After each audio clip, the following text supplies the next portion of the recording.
The thing is, sustainability has become part of the innovation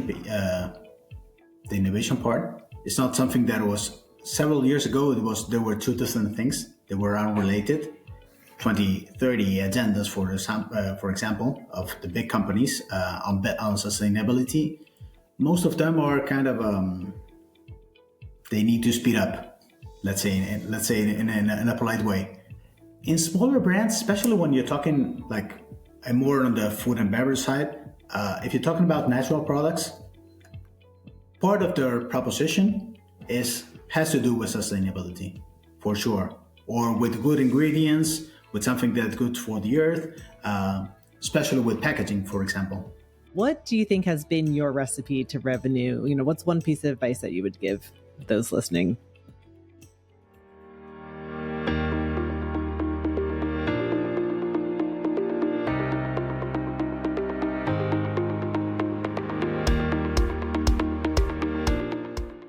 Welcome back to Recipe to Revenue. Today, we are diving into the fascinating world of corporate innovation and venture building. I am here today with our guest, Daniel Lauri, who has led brand strategies at powerhouse companies like PepsiCo, Nestle, Coca-Cola, and now he is helping transform breakthrough ideas into real businesses as the venture lead for Pilot Lite. Daniel, welcome to the show. Thanks for joining me. Thank you. Thank you for inviting me, Leo. It's a pleasure. Thank you. I am so excited to hear today about your journey. You've had such an interesting career path that has led you to your position today, working with some of the biggest names in CPG.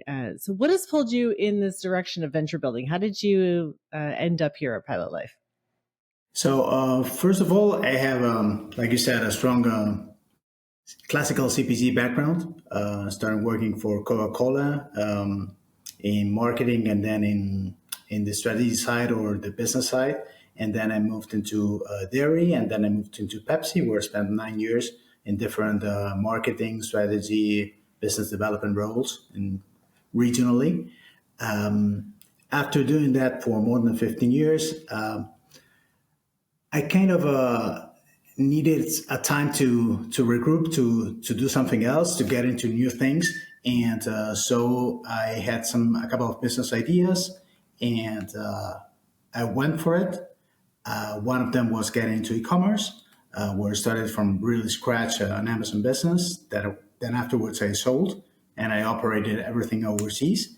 And I started doing consulting, and I started loving consulting.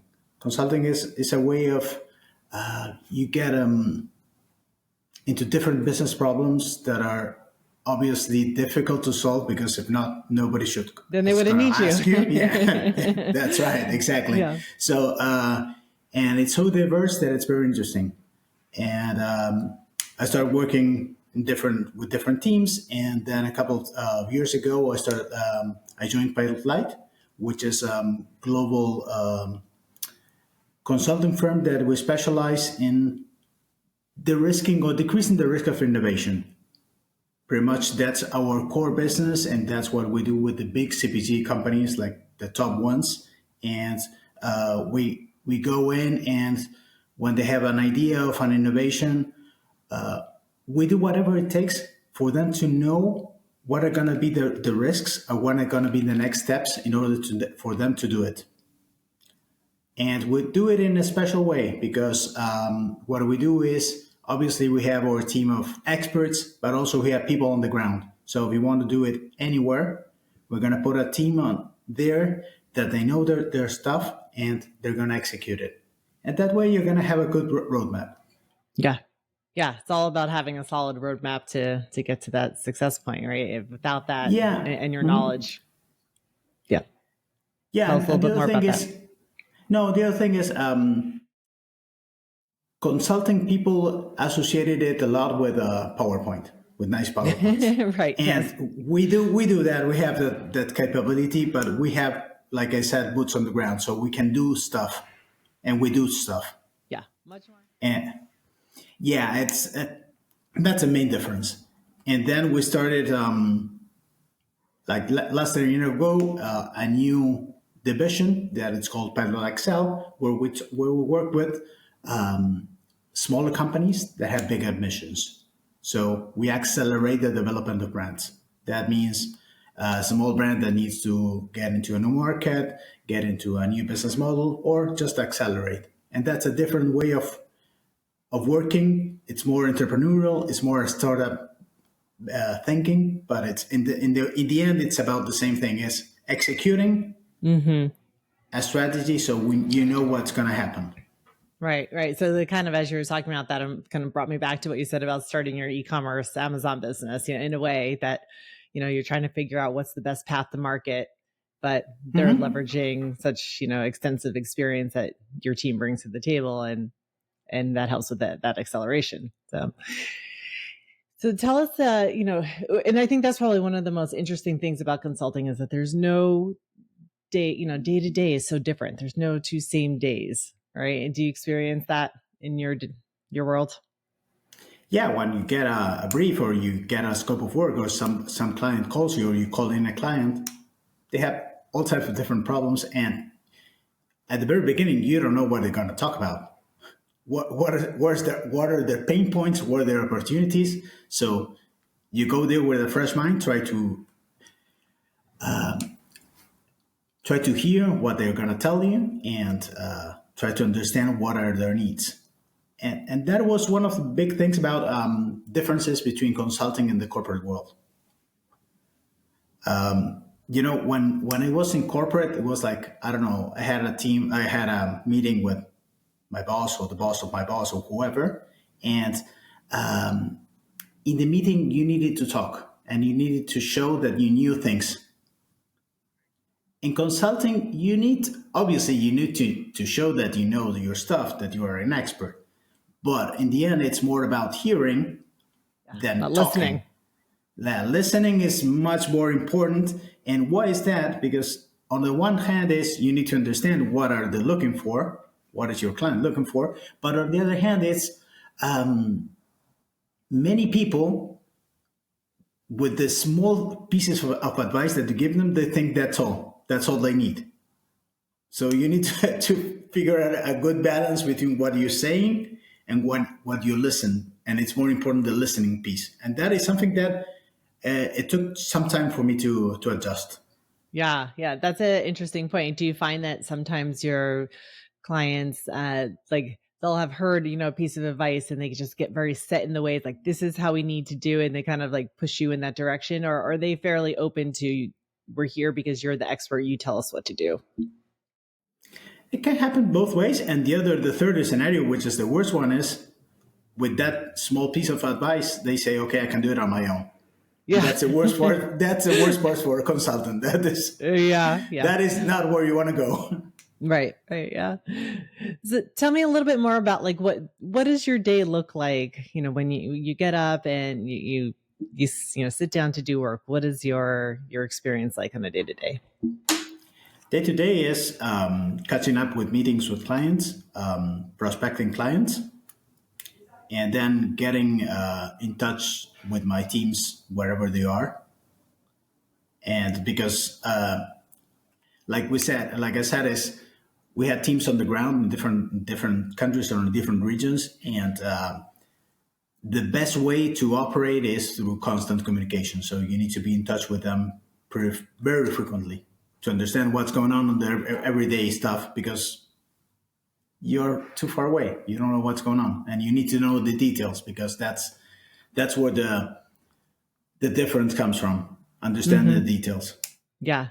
Yeah. Especially when you're managing a, multinational company and, different time zones, different languages. What are any other challenges that you've experienced with that? Does your team all multilingual, or how do you kind of operate that? Yeah. It depends, because the team is recruited according to what the needs are. For example, I had an engagement where we were working in two different countries. One of the countries, we had to deal with commercial side or distributor we know it was easy to handle. So our team was more technical. On the other side, we had the other country that the distribution side was very complex. So we had to put somebody that knew about it, and then the technical side was less important. we need to leverage it in another way. So it really depends. Yeah. Yeah, and then that goes back to every day is different. Sometimes you're dealing with a more technical project, sometimes more or less than that. Tell me a little bit about how your again, back to your big brand experience. How have you brought in what you've learned from there to the companies that you work with today? How's that helped? I think it's more of a process. It's a process, your process of thinking, the process of getting to a strategy, to understanding what's going on. And I'm going to go back to that afterwards. And then getting something that, developing a strategy or plans in a way that it's thoughtful and that people can understand and relate to that. And that is something that internal process or the thought process, it's important. It's something that you're well taught in the big CPGs. And having a holistic overview of the thing. It's not just focusing on one thing and not knowing what's going on around it. Yeah, and do you find that newer brands or teams that have come together, are they focused more narrowly on something? They have one specific goal in mind, and they do need to think more broadly, and you help them do that. Yeah, it's all about growth, and growth is like, I don't know, that's the north, and we go north, but yeah. It's not that simple. Especially in the U.S. market, where there's so much competition, there's so many things, not only on your same category, but from adjacent categories. So you need to see with a broader lens, and that point of view is important. And the other thing that's important is that you do it fast. Because one thing that you cannot do is spend like months in the typical planning cycles of the big corporations, because that's something that they're not paying for, they're not interested, and it's not good because they need to adapt, they need to adjust on the move. Yeah. So to that point, what is a recommended time frame? Somebody comes to you. Where are they in their product life cycle when they typically come to you? Oh, it really depends. They might have the idea and the product, and they need to, and in a more or less developed MVP, a minimum viable product, or they might have a product but the product is not working, or they need to go into new channels, new markets. They need to figure out a new business model, a new distribution, because it's not working what they're currently working on. So it really depends. Yeah. And then how fast would you say they should move to be competitive, and that you've seen there's been success? Is it a couple of months? Is it a couple of weeks? What is the typical time frame? No, we can put a team in a couple of weeks, and then it really depends. It's going to take months, several months, and it really depends on what the adjustments are needed. Because if it involves something that they need to purchase or they need to invest in, it's one thing. And if it's just a thing of, I don't know, adjusting, it's easier to do. But the thing is, what we always do is we deliver something that they can take on. It's not something that, it's not like, I don't know, you go to the doctor and you're going to stay with the doctor forever. No, we get in, we get the job done, and then we send it back in a way that that the corporation, or whether it's small or big, they can handle it and they can take it there to where they want. Right. You're setting them up for a success for them to then run with it. Yeah. Mm-hmm. And we explain what needs to be done very clearly. Yeah. And are you finding, when you're ready to transition off, at that point, have they typically then like built out more teams? Because, your teams on the ground that are helping facilitate different aspects, is there then their team, expanded at that point to transition some of the on the ground work? Yes. But most of the times what we do is we do that on a test, market test. So their learnings, they can extrapolate it and do it anywhere else. Mm-hmm. Yeah, that makes sense. Tell us about any stories that you can share of a win that you're really proud of as a client you've worked with that just has just taken your advice and done really well with it. Yeah, it's one of the big CPGs, and we started with a contract that was only 3 months long, and it was a sustainability project, but that it really had also a business side and a big potential upside on the business. And with information, it was an Internet of Things project. So it was, and we started working with them and learning from scratch. We had different partners. We had the IT partners. We had people that delivered the kind of this special product that they need to put on the ground, and we were the ones operating that. And it was a very interesting learning curve because we talked with the client, like, I can say sometimes on an everyday basis. So we were part of the team. So we're really executing this stuff and adjusting and following the recommendations. And what happened was that the project started 3 months, then it moved to another 3, another 6, another almost a year and a half, and then we expanded to other markets. Yeah, excellent. So you help them, with that, and growth across markets. The growth and also the objectives and the things that we had to deliver started changing. Obviously, it's like this is like going up a ladder. Step 1, step 2, and then when you go up, things are starting to get more interesting. So that, and it's and in the end, it's like you see the final product, you see the baby. Like there's something right. There is something at the end. It's not something that is completely theoretical. Right. Yeah. No, that is always much more rewarding when it's something more tangible.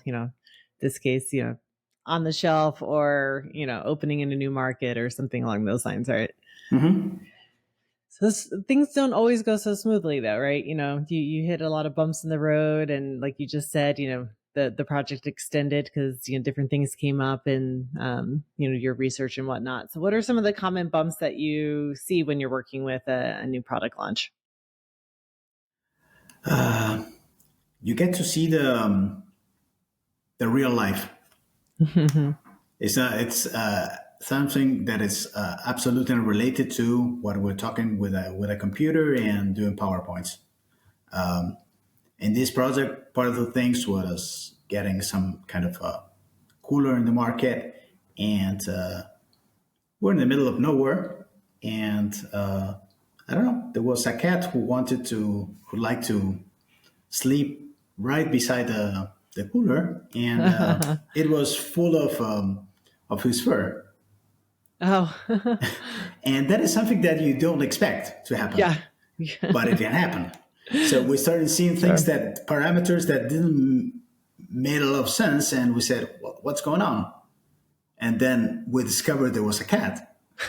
Or we discovered that the road was a dirt road, and we didn't account for that, and it was a season where there was a lot of rain or there was no rain. So real life gets in the way. Yeah.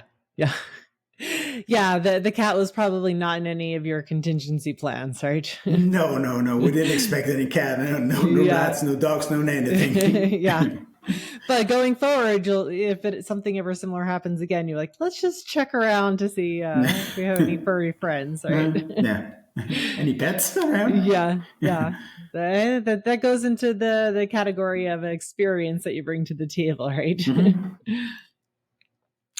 So you kind of alluded to it a little bit earlier about sustainability, so that seems to be a really intentional part on Pilot Life's mission. Is that, how does that show up in some of the other ventures that you're working with?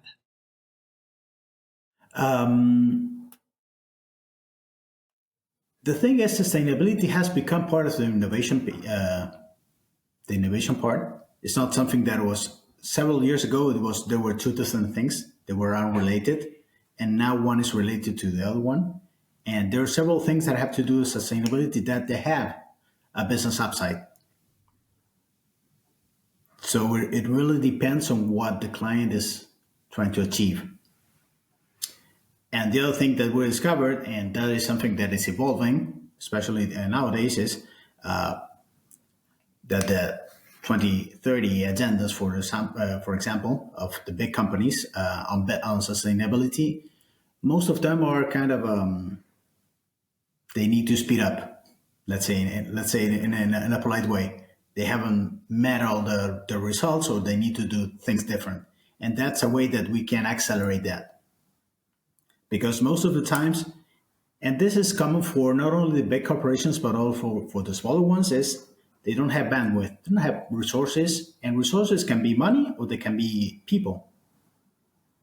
So especially in the big corporations, they have like the plans, and the plans they have several initiatives, but they don't know how to handle them because they don't have enough hands, and that's where we can come in and help them with that.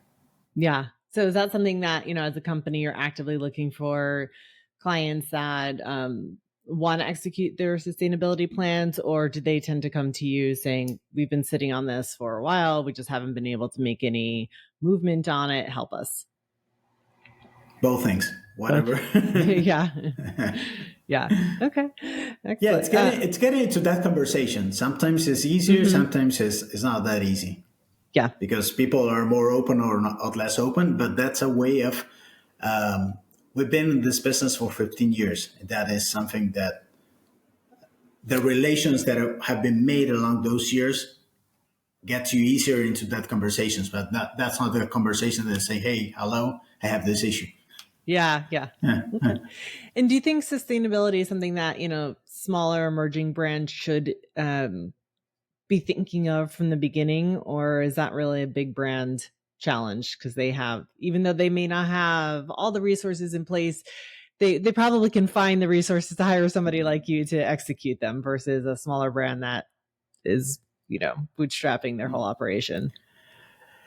In smaller brands, especially when you're talking like more on the food and beverage side, if you're talking about natural products, part of their proposition has to do with sustainability, for sure, or with good ingredients, with something that's good for the earth, especially with packaging, for example. Packaging is kind of it's like those things that have changed along the time. Like on the beverage side, I remember old stories about the cans, the aluminum cans. They were not good for, like, they were not easy to differentiate because they all had the same sizes, and everything looked the same. It was just a matter of the label. So big brands didn't like it.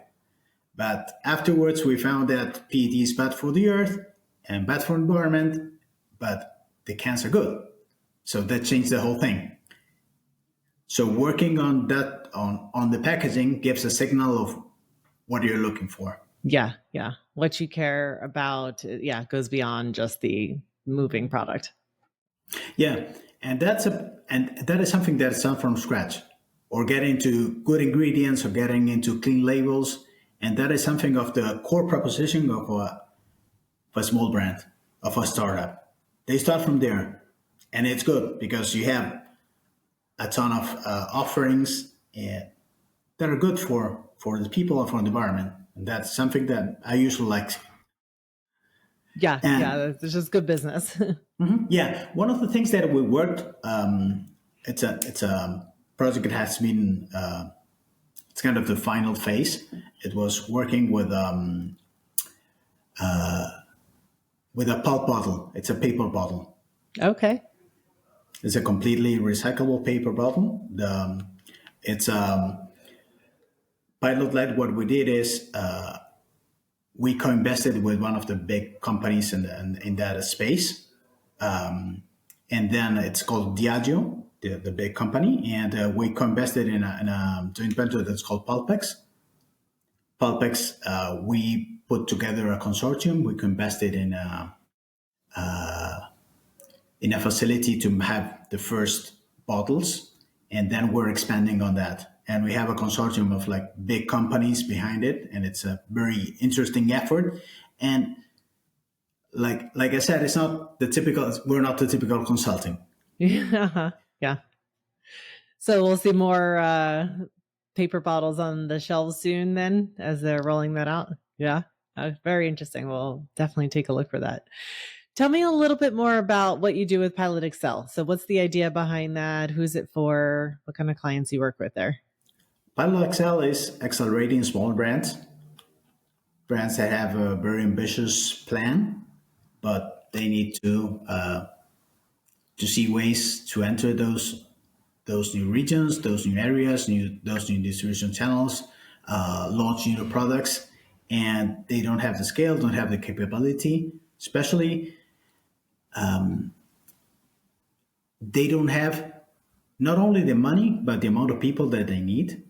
So we go in there with a kind of a flexible scope where we say, okay, this is the plan, this is what you need to achieve, and there are going to be different milestones. And to achieve these different milestones, you're going to need a different SEAL team.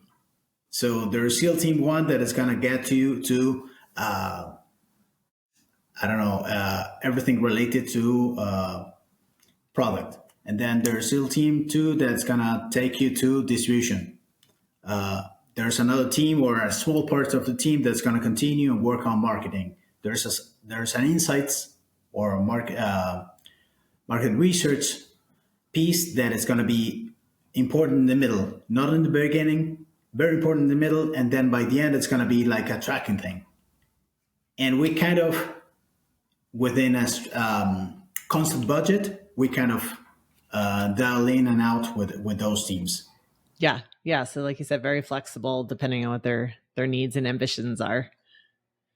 And then so to that point, so your team is very diverse in terms of the makeup of skills, it sounds like. Yeah. So just tell us a little bit about, how big is the company? What is their, like, who do you look for to join your team? What kind of skill set do you tend to look for? People that have this flexible mindset, that understand the difference, that understand that it's that they are consultants, but in a way they need to operate, and they need to have those two skills at the same time, and that is not that easy because people they like either they like PowerPoint or they like executing, and having both it's not that easy. And the other thing, it really depends on the project. Yeah. Yeah. So you bring in the folks that you need for the different projects, but, in managing your teams, then are they, you have enough different types of projects at the same time. So everybody's, working on something if they're not needed in marketing at the moment, but you have your distribution team kind of pulled in. Yeah. And then sometimes you have subject matter experts that they jump in to solve something that is very specific. Very specific. Yeah. So let's kind of go into just a couple of your, your insights from being in the industry now. So when you're looking at a brand, we talked a little bit about sustainability and how important that is already, but what do you think separates, a brand that succeeds in the market versus ones that don't? For me, it's a lot about perseverance, having the resources, having the focus.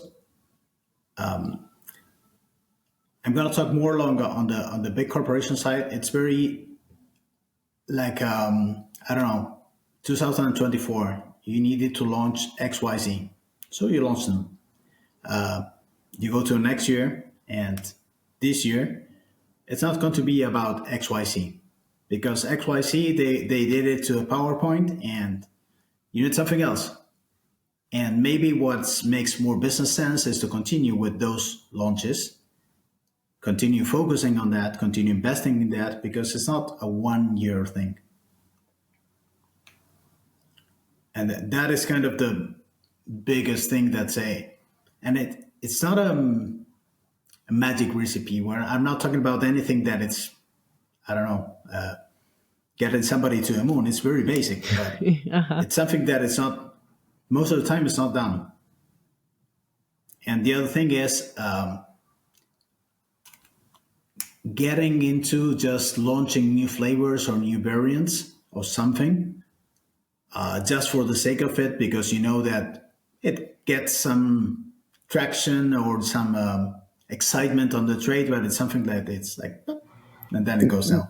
Yeah, something that's a little bit more trendy than an actual, shift in consumer Yeah, it's kind interest. of a renovation more than an innovation. Yeah, I like that. Renovation than innovation.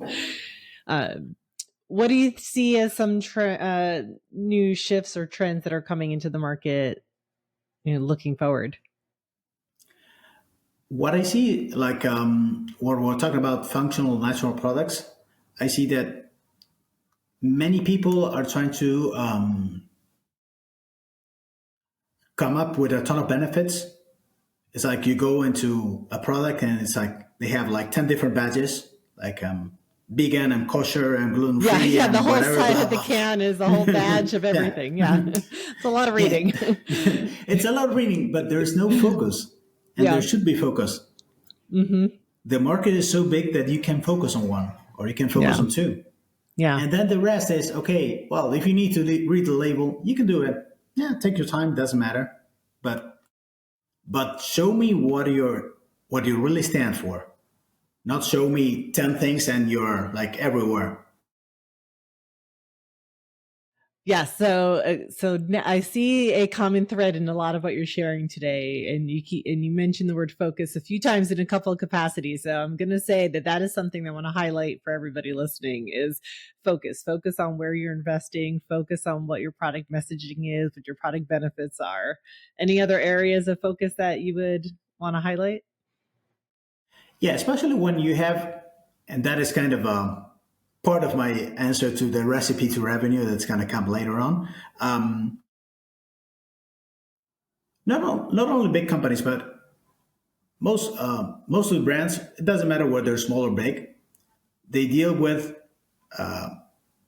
distribution complexity. They deal with a sales force that has a ton of things to carry. Maybe it's brands from the same company. Maybe they come from different companies. Maybe they're whatever they are, but they have a list of things to sell. And focusing on those people and make them have something that makes them proud, that they have, that they know what they're selling is critical. Let me give you an example. I don't know. You have your small brand manager in let's say at Pepsi beverages, and you're not Pepsi, you're not Mountain Dew, you're not Gatorade, but people need to. Your salespeople need to be aware of your product, because if not, they're going to miss it. They have like, I don't know, 90 different products to sell. And if you're at the bottom, your distribution is not going to be good. So you need to figure out a way for them to have the top of mind. Maybe it's a sales incentive. Maybe you give them something, I don't know, some kind of gift, if you can, or if you can't. It depends on the company. And but mainly, but what another thing that you can do is give them something that small wins. Like, I don't know, maybe you don't have the money to invest in all the market, but maybe you have money to do something real spectacular in convenience or in groceries. And you can show them that and say, okay, my brand has attraction. You want to ride with a winning horse, and mine is a winning horse. Yeah, you have the big ones, but of the smaller ones, mine is good. And that is kind of another way of focusing. Right. No, that's great. Yeah. So you have to show your where you have your momentum and leverage that to then scale it. Everybody wants to be on a winning horse. They don't want to. Yeah. They don't want the mule. Yeah. All right. So for you personally, and then we'll get into the question about your recipe to revenue, but I wanted to ask for you personally, how do you go about staying on top of what's new in the market? Are there any books or habits that have helped shape your approach to innovation and venture building? I read a ton of things online, and I'm always learning something else, and it's mostly diverse or getting back into something that is more basic. Mm-hmm. Sometimes it's reading about AI, that is kind of typical thing right now. But then it's getting back into category management, taking reading from different resources of what has been done in different markets or what people are working on, getting on a ton of the old magazines, the old trade magazines, like the Fast Companies and the Inks and all those type of things. I think that's great advice. I love kind of looking back to look forward, because sometimes we're just so, enamored with what the latest, shiniest thing is that, some of these foundational things that worked really well just maybe need a little bit of a, updated modern spin on it. But the foundation of what that thing was still can work. And because nobody else is doing it, because they're all, focused on the shiny new thing, that this is what now is differentiating you in the market.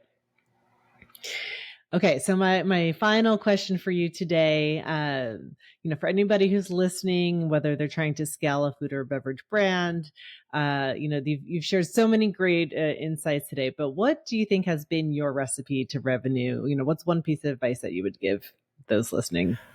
I think it's about agreement and leadership, and let me expand on that. Agreement is agreement of what is the opportunity or what is the problem. The easier way to put it is the problem is revenues are down or market share is down. That is a fact. That is not the source of your problem. There can be a ton of different things that why that has happened, and there are a ton of different things that you can work on to solve that. If your team does not agree on what is the real source of, or what is the lever that you need to push, you're going to get in trouble because one is going to go that way and the other one is going to that way, and they all think they're good. They're doing the good thing, and Right. that is not going to work. But if you kind of sit down with people and say, well, okay, what's the problem? What's the problem cause? What's the opportunity? Going into the opportunity, one of the things that I found out is, I don't know, this market is growing and it's very big. So what? Yeah, it's growing, it's very big, but our product is not good. Our product is not addressing anything that is related to this. We're not in the right distribution channels. We don't understand the consumer. So that is just, okay, it's a fact. Yeah, the market is big. But do I have the right to win, the right to succeed, and how we're going to do it is a different thing. And you need to elaborate on that, because if there's only this, the market is big and nothing, there's no plan, there's no understanding, people are going everywhere and everybody's going to think that they're doing the right thing. So getting into a deep understanding of what are the levers that you need to push is going to give you a plan that you can execute, and people are going to feel comfortable and they're going to buy into it. Yeah. And that's the second piece, the leadership. You need to find somebody that can execute that. Yeah. And is that where you see sometimes, without that leadership piece, maybe they're just trying to, these people that are trying to lead it are just trying to do too much. They can't make it all happen with the momentum that they need, at the pace that they need to, with the focus that they need to, because they're getting pulled in too many different directions. But if you have the leader overseeing the plan, then you can delegate the components. So back to focus again. Yeah, no, I have an example of that. I cannot tell you all the details, but I was dealing with a brand. I just started with a new brand, and this was a regional role. This was in Brazil, and we had this brand that had been decreasing volume and share like every year. It was constant. Every year we were going down, and there were a ton of different people in the middle that they had their own point of view, and they were pretty senior people because this was a brand that didn't belong to a mother company. It was a joint venture, so it had a complex political situation, let's say. And what happened is that everybody had jumped to conclusions, and everybody had their different plan. One plan was invest X million dollars in new products, new categories, getting into new categories, getting into new flavors. The other one was saying, I'll do nothing. The other one saying, cancel it. So there was no agreement on anything. And the first thing I did is, okay, I got there, talked with the people in the market, I got an understanding of what was going on. And I said, okay, well, this is the picture of what's going on. Because of this, this, and this. Do you agree? Yes, we agree. Okay, so what we need to do is the following. And the following was something that people understood, they relate to it, and we could execute it. Mm-hmm. And it worked. Yeah. Excellent. It was like success. Getting a stop. yeah. We started getting like this focus on the sales force. Mm-hmm. We were a small brand, but we were the biggest growth brand in the whole portfolio for 3 years in a row. Oh, wow. We were growing. Yeah. Amazing. Yeah. So, again, like sometimes people are just like too close to the problem, right? Like, and they could have their own, like you said, political, desires to go one way or the other, but you're mm-hmm. able to come in sort of that neutral party and just look at the data and put together that clear mm-hmm. next steps. Yeah. Mm-hmm. Oh, well, Daniel, thank you so much for all the insights that you've shared today and pulling back the curtain on how Pilot Lite is working and, turning concepts into real market ready ventures. I really appreciate everything that you've shared, and I know our listeners will as well. So for anybody who wants to follow your work or learn more about Pilot Lite, where should they go? PilotLite.com. And finding you LinkedIn. on LinkedIn. LinkedIn is Daniel G. Lauri. I put the G because I'm the only one with the G in the middle. Yeah, perfect. Daniel G. Lauri. Mm-hmm. All right. Well, thank you so much. Thanks for joining me, and I look forward to talking with you again soon. Okay. Thank you very much, Leah. It was a pleasure. Thank you. Bye now. Bye.